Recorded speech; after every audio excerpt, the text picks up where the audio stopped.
اعوذ باللہ من الشیطان الرجیم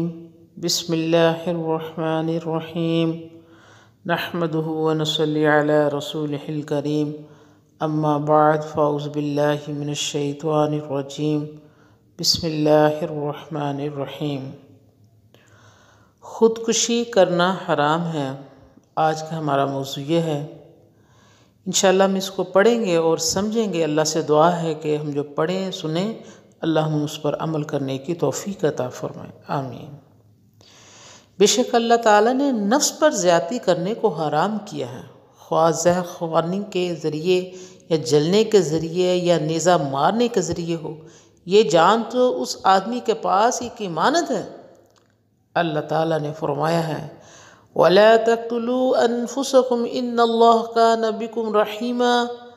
وَمَن يَفْعَلْ ذَلِكَ عُدْوَانًا وَظُلْمًا فَسَوْفَ نُصْلِهِ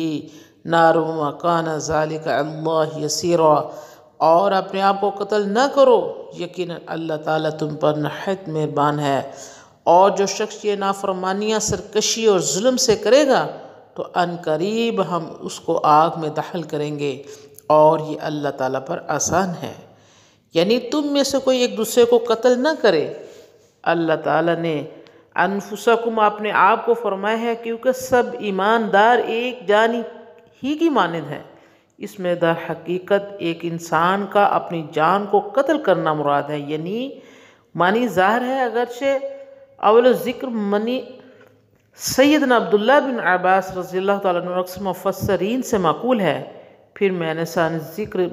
معنی کی صراحت بھی دیکھی ہے کہ سیدنا عمر بن العاص رضی اللہ تعالیٰ عنہ کو غزوہ ذات الثلاث میں احتلام ہو گیا، تو غسل کرنے کی صورت میں وہ اپنی جان کو سردی میں ہلاکت میں ڈالنے سے ڈر گئے۔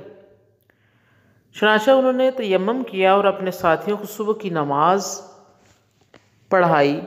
پھر یوں بات رسول اللہ صلی اللہ علیہ وسلم سے بیان کی گئی تو آپ نے پوچھا، تو نے جنبی ہونے کی حالت میں اپنی ساتھیوں کو نماز پڑھا دی ہے؟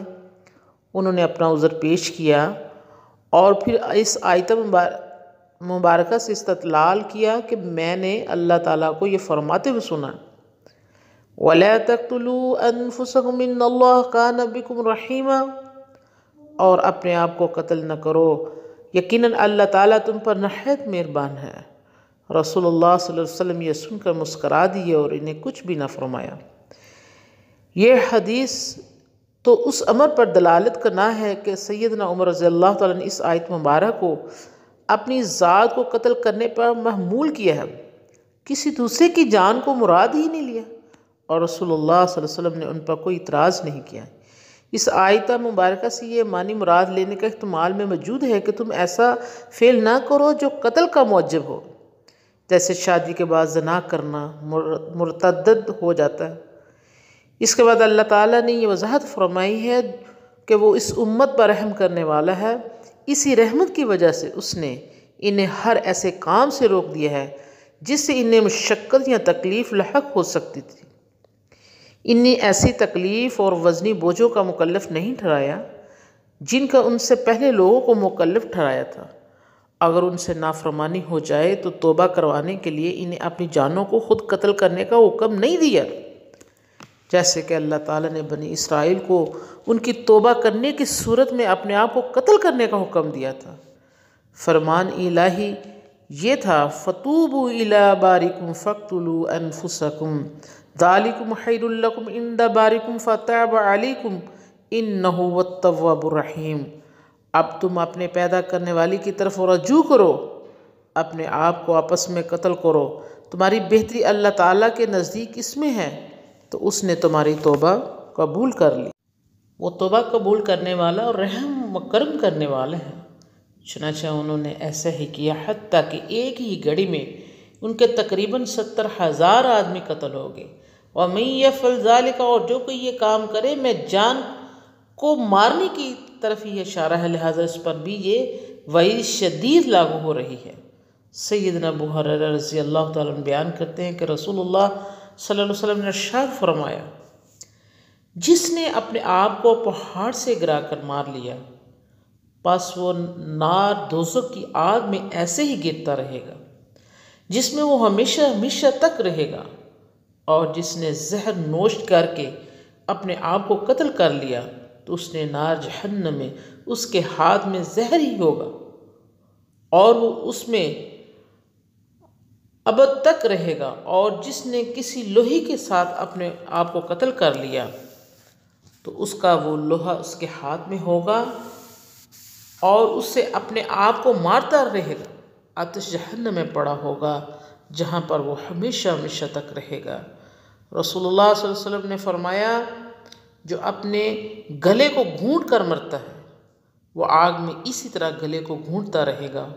اور جو اپنے بدن کو نیزہ مارتا ہے وہ آگ میں اپنی جان کو نیزہ ہی مارتا رہے گا، اور جو کود کر مرتا ہے وہ دوزخ میں بھی کودتا ہی رہے گا۔ رسول اللہ صلی اللہ علیہ وسلم نے ارشاد فرمایا، ایک آدمی کو زخم آئے تھے تو اس نے اپنے آپ کو قتل کر لیا تو اللہ تعالیٰ نے فرمایا، میرے بندے نے اپنی جان کے ساتھ معاملہ کرنے میں مجھ سے جلدی کر لی، اب میں اس پر جنت حرام کر دی۔ نبی کریم صلی اللہ علیہ وسلم کا ارشاد ہے، ان لوگوں میں سے جو تم سے پہلے گزرے ہیں ایک آدمی ایسا تھا جس کے چہرے پر پھنسیاں نکل آئی تھی، جب انہوں نے اسے تکلیف دی تو اس نے اپنے سرکش سے ایک تیر نکالا اور انہیں چھیل دیا، پھر خون بہنا نہ تھاما حتیٰ کہ مر گیا۔ تمہارے رب نے فرمایا، میں نے اس پر جنت حرام کر دی۔ رسول اللہ صلی اللہ علیہ وسلم نے ارشاد فرمایا، جس کسی نے اسلام کے علاوہ کسی اور دین پر قسم کھائی دانستہ جھوٹ بولتے ہوئے تو وہ ایسا ہی ہوگا جیسے اس نے خود کہہ دیا، اور جس نے کسی چیز کے ساتھ خود اپنی جان کو قتل کر لیا وہ اس چیز کے ساتھ ہی قیامت کے روز عذاب دیا جائے گا۔ اور آدمی کے ذمہ اس نظر کو پورا کرنا ضروری نہیں جو اس کے قبضے میں نہ ہو، اور مومن پر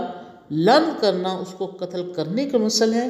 اور جس نے مومن کو کفر کا الزام دیا تو وہ بھی اس کو قتل کرنے کی مانند ہے، اور جس نے اپنی جان کو کسی چیز سے ذبح کیا وہ قیامت کے دن اس چیز سے عذاب دیا جائے گا۔ حاتم الانبیاء صلی اللہ علیہ وسلم نے فرمایا، آدمی پر ایسی نظر نہیں ہے جس چیز کا وہ مالک نہیں ہے، اور مومن کو لعنت کرنے والا اسے قتل کرنے والے کی مانند ہے، اور جس نے کسی مومن کو کفر کا طعنہ دیا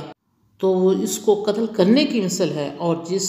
کسی نے اپنے آپ کو کسی چیز سے قتل کیا تو اسے قیامت کے دن اللہ تعالیٰ اسی چیز کے ساتھ ہی عذاب دے گا۔ صحیح میں ہے کہ نبی کریم صلی اللہ علیہ وسلم